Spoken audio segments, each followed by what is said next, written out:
बीच में हमारे हरियाणा प्रदेश कांग्रेस कमेटी के अध्यक्ष, हरियाणा के एक बहुत ही कद्दावर और जमीनी राजनीतिक,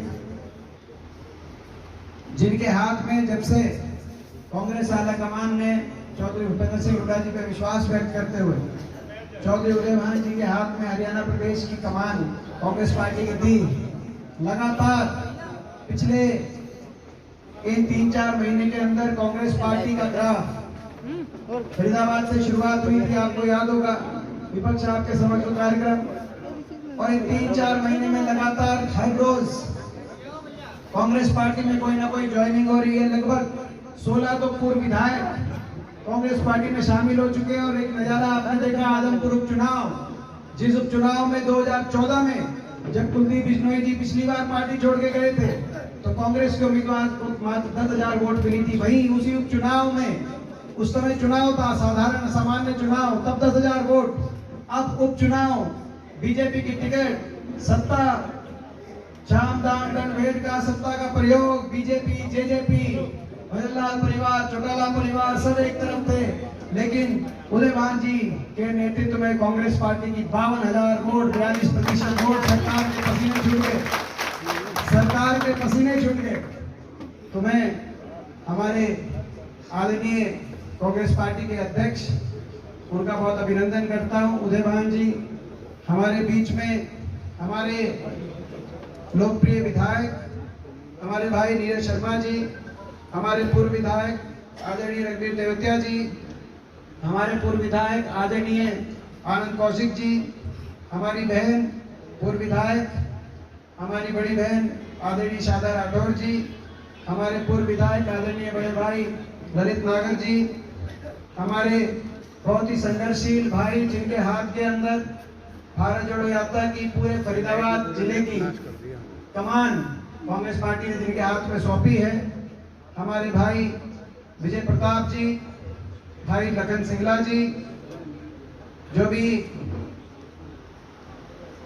बीजेपी पार्टी छोड़कर जो आज ज्वाइन जिन्होंने किया है, उनका भी हम सम्मान करते हैं। वीरपाल पहलवान जी भाजपा छोड़ के आज हमारी पार्टी में शामिल हुए हैं पूरे अपने समर्थकों के साथ, उनका भी बहुत बहुत वीरपाल भाई बहुत स्वागत है। आप अपने घर में आए, परिवार में आओ, और घर और परिवार जैसी आपको मान सम्मान इज्जत मिलेगी, और आपके साथ पुराने कांग्रेसी है। और ये हमारा सबका ये प्रयास रहेगा कि आपके साथ कभी कोई अन्याय ना हो, आपको हमेशा कांग्रेस पार्टी के अंदर सम्मान मिले। हमारे आदरणीय जेपी नागर जी, आदरणीय बलजीत कौशिक जी, भाई जगन डागर जी, तरुण तेवतिया जी, हाजी मोहम्मद फहीम जी, मुकेश शर्मा जी, अब्दुल गफार कुरैशी जी, वेदपाल दायमा जी, कृष्ण राव जी, नितिन सिंगला जी, अभिलाष नागर जी, मयंक चौधरी जी, गिरीश भारद्वाज जी, प्रदीप धनखड़ जी, रोहित नागर जी, कृष्ण अत्री जी, सुमित गौड़ जी, फ्रे पुष्वाल जी, अशोक चांदना जी, रेणु चौहान जी, विजय कौशिक जी, गजना लांबा जी, राजेंद्र बामला जी, नीरज गुप्ता जी, उमेश कौशिक जी, अनिल जी, वेदपाल सरपंच, इरशाद सरपंच, एहसान कुरैशी जी, धर्मेंद्र मुजेसर जी, और सभी कुछ नाम जो लिखे आए, बाकी भाई मनोज जी हमारे बीच में, भाई प्रदीप धनखड़ जी। जहां तक नजर पड़ रही है, मैं तो नहीं कहता कि मैं 100% आप सबको जानता हूं, लेकिन ये भी बात सही है कि मैं 50% को जरूर जानता हूं, और शक्ल से तो बाई फेस तो आप सबको जानते हैं। तो सबके नाम नहीं भी मैं ले पा रहा, जिन्होंने नाम लिख के, चौधरी दीपेंद्र हुड्डा जिंदाबाद, दीपेंद्र हुड्डा जिंदाबाद, जिनका नाम लिख के आ गया, मैंने सबके नाम लिए, बाकी किसका नाम नहीं आया, जैसे भरत का नहीं आया, तो ये लिखने वाले की कमी रही होगी। वेदपाल, हमारे भाई वेदपाल दायमा जी आ गया था, वेदपाल भाई साहब का। तो सभी पिता तुल्य बुजुर्ग नौजवान साथी मातृशक्ति, आज सबसे पहले मैं आप सबको बधाई देता हूँ, पूरा फरीदाबाद का कांग्रेस परिवार आज इस तरीके से एकजुट होकर, और कितने लंबी ये मीटिंग चली, कितने लंबे देर से, काफी समय से आप लोग बैठे हो। मैं बधाई इस बात के लिए देता हूँ, अभी अध्यक्ष जी कह रहे थे और उससे पहले सभी तमाम सबने कहा कि भाई हवाओं का रुख बदल रहा है, पहाड़ से हवा आई है, हिमाचल से हवा आई है, अच्छी खबर लेके आई है। हिमाचल में जीती कांग्रेस आई है और अब हरियाणा की बारी आई है। तो ये सही बात है, मगर उसका नज़ारा यहाँ भी मैं देख रहा हूँ। मैं समझता हूँ कि 2014 के बाद फरीदाबाद कांग्रेस की बैठक जितनी बड़ी हाजिरी में, क्योंकि कार्यक्रम करते तो बड़े बड़े प्रोग्राम तो हो जाते, लेकिन जो सामान्य बैठक हो चर्चा के लिए, किसी प्रोग्राम के आयोजन के लिए इतनी बड़ी हाजिरी और जो आपका जोश और इतना लंबे समय से इस तरह की बैठक, मैं समझता हूं कि जो है 2014 में जो आपकी सरकार गई थी उसके बाद ये आज आपने यहाँ पे रिकॉर्ड बनाने का काम किया। मैं आप सबको बहुत बहुत बधाई देना चाहता हूं। संकेत है, आने वाले समय का संकेत है। सही बात बताई अभी अध्यक्ष जी ने और सबने, मैं उन बातों को रिपीट नहीं करूंगा। मैं सबसे पहले तो इस रूट की बात सही बात है, ये सीधा रूट बनना था भारत जोड़ो यात्रा का। राहुल जी जब चले कन्याकुमारी से और श्रीनगर तक जाएंगे, राजस्थान से अलवर होके सीधा गुड़गांव होके दिल्ली का रास्ता था, और उसके बाद उत्तर प्रदेश जाने का रास्ता था, और उत्तर प्रदेश से दोबारा पानीपत आएंगे और पानीपत, करनाल, कुरुक्षेत्र, अम्बाला होते हुए पंजाब जाए। मैंने राहुल जी से बात करी, मैंने कहा जी जो रूट बन रहा है इस पे जो है इस रूट को थोड़ा बदलना पड़ेगा। उन्होंने आगे कहा, और ये सही कह रहे हैं, क्योंकि जहां रूट लंबे होने की बात होती पूरी यात्रा के अंदर, क्योंकि पैदल चलना, ये गाड़ी से रक्षा नहीं, घुमा दे गाड़ी। मैंने राहुल जी को फिर आखिर में ये कहा कि जी ये रोहतक नहीं जा रही यात्रा, मगर आप फरीदाबाद ले जाओ यात्रा, मैं मानूंगा कि आप मेरे घर में से जा रहे हो यहाँ पे। और यही कारण है वो आखिर में पर रूट बढ़ता और फरीदाबाद ऐड हुआ, नहीं तो कोई रास्ता नहीं बनता। आप समझ सकते हो। फिर नू से सोना लेके आए और सोना से फरीदाबाद और राजघाट। तो जिम्मेदारी और इज्जत और मान सम्मान आपकी और हमारी सबकी दाव पे लगेगी। भाई मैंने राहुल जी को कोई गलत सुझाव तो नहीं दिया। मान सम्मान इज्जत आपकी और हमारी पूरी कायम रहेगी कि नहीं रहेगी, एक बार हाथ लगा के बताओ। तो ये जिम्मेदारी आप लोगे। सही बात है। देखो सही जाहिर बात है। दूसरी बात ये भी मैं कहना चाहूंगा, ड्यूटी की बात अभी हो रही थी, सुबह 6 बजे ये सबसे बड़ी अग्नि परीक्षा आपको और हमको देनी है सबको। 6 बजे डॉट तो यात्रा शुरू हो जाती है। अगर इतने अनुशासन से नहीं चली होती यात्रा तो इतना लंबा सफर नहीं तय हुआ होता। 6 बजे का मतलब 6 बजे 6:05 पे नहीं। और एक बार यात्रा शुरू हो जाए तो पुलिस व्यवस्था ऐसी होती है कि उसके बाद तो फिर आप 6 से 9:30 10 बजे तक सुबह चलते हैं, उसके बाद आप और 3 बजे दोपहर को चलना शुरू करते हैं। तो अगर 6 बजे आप नहीं पहुंच पाए जहां से यात्रा जिस पॉइंट से शुरू होनी है, तो उसके बाद फिर आप दूसरी यात्रा नहीं, दूसरे चरण की यात्रा में, दिन की जो दूसरे चरण की यात्रा है 3 बजे ही पहुंच सकते हैं, क्योंकि वो रोड वगैरह सारे या आप उसके रोड पे जिनकी ड्यूटी है उनको छोड़कर, क्योंकि रोड पे सारा यातायात पुलिस व्यवस्था की तरफ से रुक जाता है। तो सबसे पहली ड्यूटी फरीदाबाद की 2 दिनों की ड्यूटी। पहली तो है 21 तारीख को सुबह 6 बजे, जब वो मुंडका बॉर्डर से राहुल जी राजस्थान से एंटर करें हरियाणा, 6 बजे सुबह सभा होगी। ये सही कहा अध्यक्ष जी ने। आपने गर्मी में रैली देखी होगी, सर्दी में, बारिश में बैठी रैली देखी होगी, कुर्सी पे रैली देखी होगी, फर्श पे बैठ के रैली देखी होगी, खड़े होकर रैली देखी होगी, लेकिन आपने कभी 6 बजे रैली नहीं देखी। तो 6 बजे रैली, और वो सड़क में बता दूं, आप में से कुछ उस तरफ गए हो तो आपको पता होगा उस सड़क का।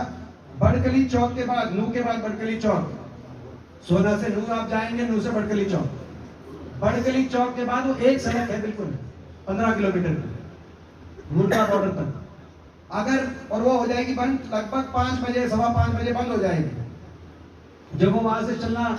तो अगर वो सड़क पे आप बड़कली चौक क्रॉस कर गए 5 साढ़े 5 बजे तक, तो 6 बजे पहुंचोगे। नहीं तो पुलिस की जो है वहां पे बैरिकेडिंग, तो जितना जल्दी हो सके तो आप सबको फरीदाबाद की पहली ड्यूटी 6 की 6 कॉन्सिक्वेंसी से 6 की 6 कॉन्सिक्वेंसी से आपका ये टारगेट है कि 1,000।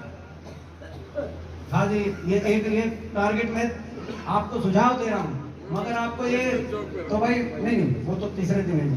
मैं पहले दिन उस रैली की बात कर रहा हूँ, वो आपकी बात ठीक है, मैं उसको बढ़ा रहा हूँ, काम थोड़ा बढ़ा रहा हूँ। तो भाई ये ठीक है, टारगेट कम ज्यादा करूँ हल्के वाइज पहले दिन 21 तारीख को, या कम ज्यादा करें? बताओ नहीं, जो है वो बताएं। जी, ये थोड़ा कम करने को कह रहे हैं विजयपाल जी। चलो 1,000 नहीं, 500 हर 6 कॉन्सिक्वेंसी में 6 की 6 कॉन्सिक्वेंसी में 500 आदमी, जिसमें 100 तो आपके यात्री हैं, उनको तो पहुंचना ही है, वो तो सारे रास्ते चलेंगे जो 100 यात्री हैं। उनके अलावा 400 और, मतलब 500 प्रति विधानसभा क्षेत्र आपको मुल्का बॉर्डर में पहुंचना है। जब हुड्डा साहब रोड पे 1 इंच जगह नहीं मिलेगी, ये 90 किलोमीटर तक ठीक बात है, मगर चलो, मगर बिना अच्छे से हम इसकी प्लानिंग योजनाबद्ध तरीके से नहीं करेंगे अंकल। तो ये भाई ये मंजूर है? मुझे आप बताओ, आप संयोजक हो जिला के, आप भाई जिले के इकलौते हमारे विधायक हो, आप बताओ पंडित जी। तो 500 हर हल्के से 500 आदमी मुंडका बॉर्डर 21 तारीख को सुबह 6 बजे पहुंचेंगे। जब वहां पर यात्रा चल के आए, जब अशोक गहलोत जी और गोविंद डोटासरा जी, जब गहलोत साहब तिरंगा, देश की आन बान शान तिरंगा हुड्डा साहब के हाथ में दें, चौधरी उदय भान जी के हाथ में दें, और उधर पीछे मुड़ के देखें हम लोग, और जब मैं कहूँ कि देखो फरीदाबाद से लोग आए, तो भाई फरीदाबाद से यानी कि 3,000 लोग, 500 तो फरीदाबाद से आप लोग मिलोगे कि नहीं मिलोगे? 6 बजे सुबह, उसके बाद आप फ्री हो। 21 को जाने के बाद उस मुंडका बॉर्डर पे प्रोग्राम के बाद आप लोग फ्री हो। 100 आदमी तो चलेंगे, जो 100 आदमी प्रति विधानसभा 3 दिन चलेंगे, वो तो बाकी लोग आप लोग फ्री हो, आप अपनी 23 की तैयारी करना। उसके बाद जिले की ड्यूटी है 23 तारीख को। कौन है भाई जिले का संयोजक? अच्छा, विजय प्रताप जी हैं। तो चाहे महेंद्र प्रताप जी की और विजय प्रताप जी की, इनकी ड्यूटी भाई उस सबसे ज्यादा 21 होनी चाहिए जिले का संयोजक।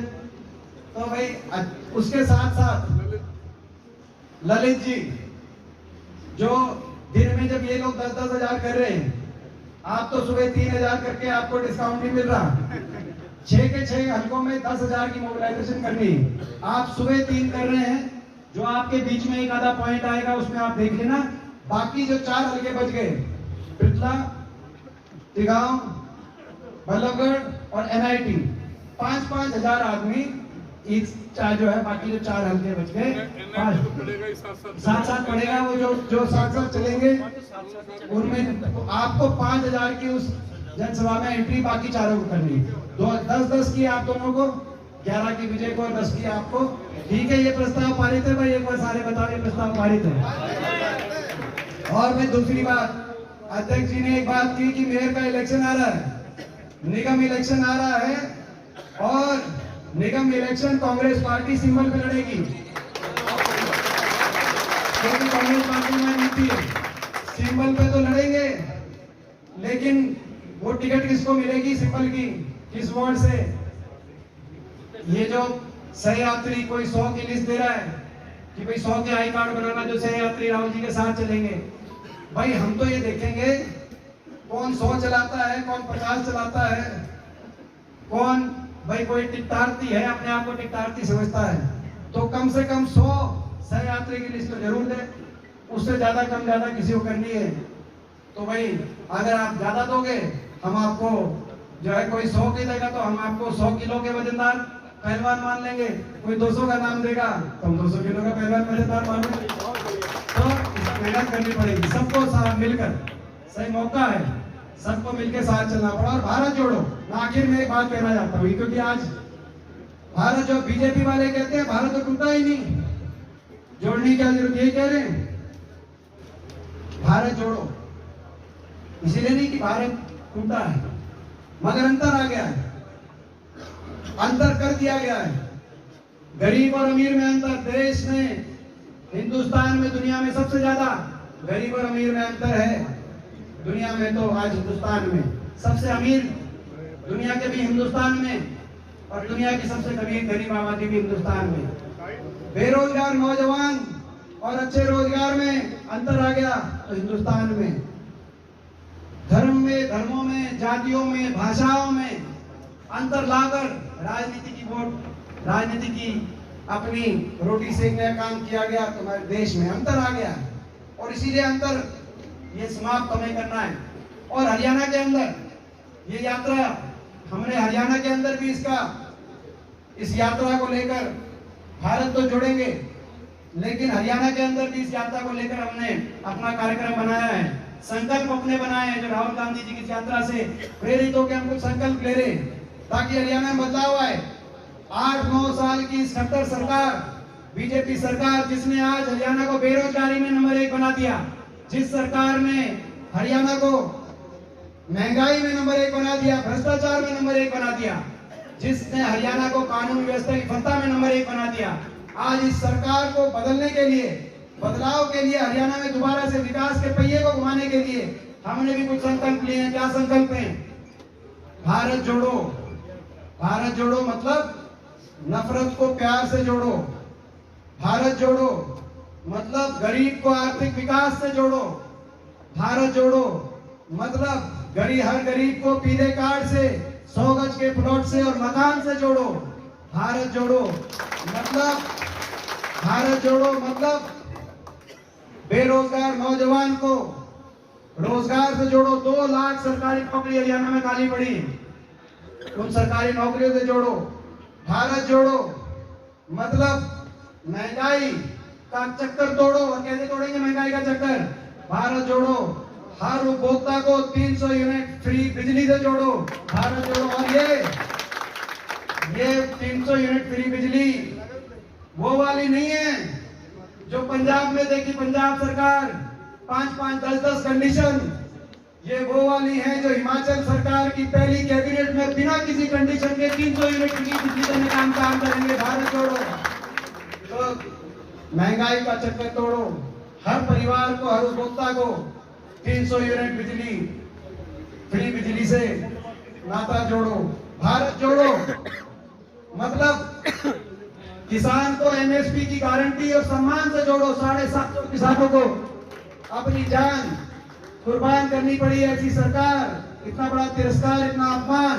भारत जोड़ो किसान को एमएसपी की गारंटी और सम्मान से जोड़ो।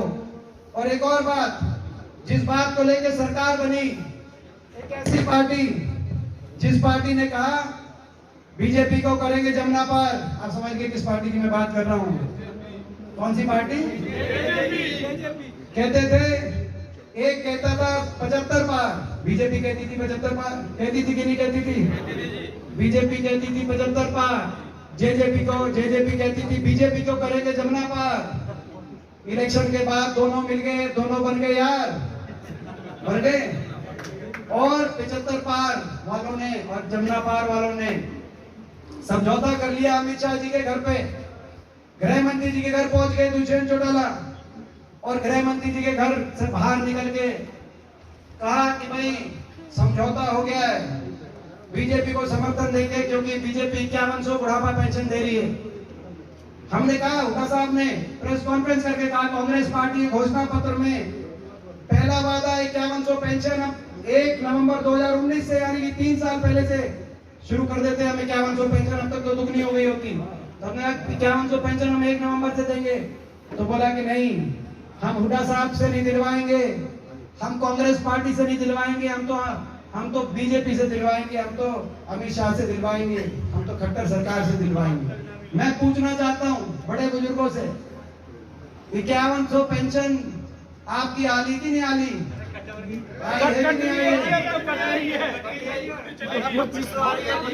2500 आधी आ रही है। सरकार 3 साल से ज्यादा की आधी पेंशन आ रही है और कट भी गई 5 लाख को। तो भारत जोड़ो यानी कि बड़े बुजुर्गों को, विधवाओं को 6,000 देश में सबसे ज्यादा पेंशन से जोड़ो, ये हमारा संकल्प है। भारत जोड़ो, भारत जोड़ो, भारत जोड़ो यानी कि हर गांव का, हर शहर को उसी विकास की रफ्तार से जोड़ो जो कांग्रेस की हुड्डा सरकार के समय जो विकास की रफ्तार थी। कहीं बदरपुर का फ्लाईओवर बन रहा था, कहीं मेट्रो आ रही थी, कहीं मथुरा तक 6 लेन की सड़क जा रही थी, तो कहीं गुड़गांव की तरफ 4 लेन की सड़क बन रही थी, कहीं बाईपास बन रहा था, कहीं ESI मेडिकल कॉलेज बन रहा था, कहीं IMT इंडस्ट्रियल मॉल टाउनशिप आ रही थी। उसी विकास की तो भारत जोड़ो, हर शहर हर गांव को उसी रफ्तार से जोड़ो।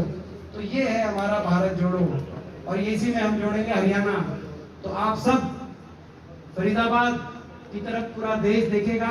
और एक बात और बता दूं, फरीदाबाद में सारी मीडिया आएगी और देश की मीडिया, ये लोग तो बहुत अच्छे हैं, ये लोग तो हमारे बहुत अच्छे हैं, ये हमारी अच्छी अच्छी खबर भेजेंगे। आज अच्छी भेजोगे ना भाई, ये अच्छे अच्छे खबर भेजेंगे, लेकिन जो मालिक बैठे हैं ऊपर दिल्ली में वो कैंची चला देंगे इनकी अच्छी खबरों पे, क्योंकि वो मालिक बीजेपी ने उनको सेट किया हुआ है कि नहीं किया हुआ, आपकी गलती है।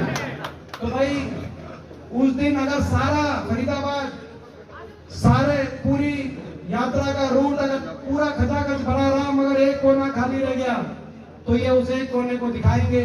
मैं आपसे पूछना चाहता हूं सबसे, कोई एक कोना 1 इंच भी खाली छोड़ोगे तो नहीं उस दिन? आपका धन्यवाद, और बाकी जो बात होगी व्यवस्था